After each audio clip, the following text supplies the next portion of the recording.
Today we will be discussing Operation Northwoods, the U.S. government corruption scandal and the most corrupt secret. Before we begin, make sure to like and subscribe to our channel for more future updates. President John F. Kennedy gave the Joint Chiefs of Staff of the Pentagon permission to create a strategy for dealing with President Fidel Castro in 1961. The Operation Northwoods proposal is examined as a collection of overtly dramatic scenarios that script the justification for an invasion of a sovereign state.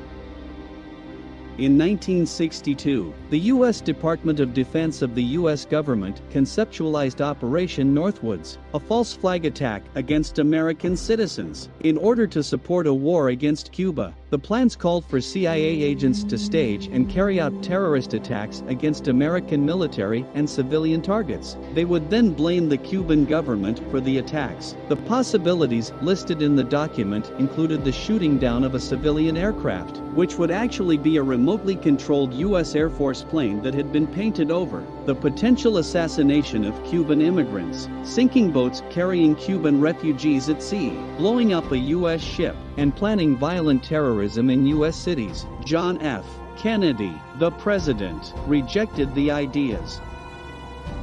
Due to the Cold War, the U.S. military was concerned when Fidel Castro, who had assumed power in Cuba in 1959, started letting communists into the country's new government, nationalizing U.S. companies, and improving relations with the Soviet Union. The plan called for blaming Cuba for terrorist attacks that would actually be carried out by the U.S. government in order to gain support for a war against it. In order to achieve this, Operation Northwoods proposals suggested bombings and hijackings that were followed by the fabrication of false evidence that would implicate the Cuban government.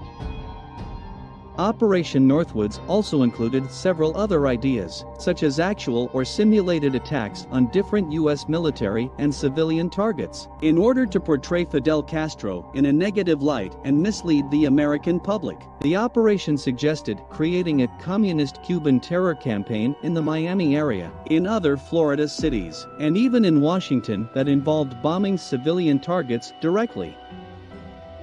The Joint Chiefs of Staff prepared the strategy, which Chairman Lyman Lemnitzer then signed and forwarded to the Secretary of Defense. Operation Northwoods, though a component of the U.S. government's anti-communist Cuban project, was never formally approved. It was approved by the Joint Chiefs of Staff, but rejected by President Kennedy. Under the auspices of the Operation Northwoods proposals, none of the false flag operations were carried out. That's all for today's video. What do you think about Operation Northwoods? Tell us in the comments section below. Also, please like and subscribe to our channel for future updates.